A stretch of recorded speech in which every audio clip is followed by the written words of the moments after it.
Welcome to another Simple Dad TikTok tutorial. In this video, I'll show you how to turn yourself into a character from Harry Potter on TikTok.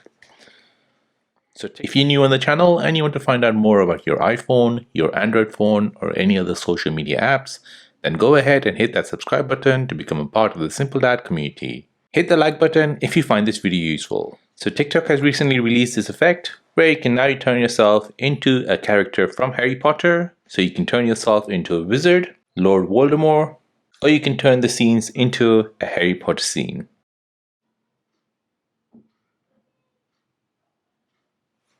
So let me show you how to create this video trend on TikTok. So first you want to go ahead and open up TikTok. Next you want to tap on search and you're searching for Harry Potter style.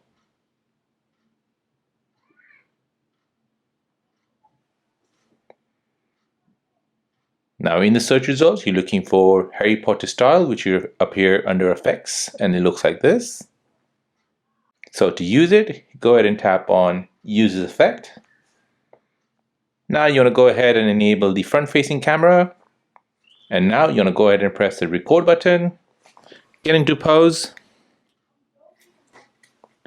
And now the effect will take your picture and will convert your picture into an AI Harry Potter character. You can now add your sound, effects, text, or any stickers, and then post this video to TikTok. So if this video is helpful, then please subscribe to see more videos like this. If you have any other questions, then please do let me know in the comment section down below. Thanks for watching, and see you in the next one.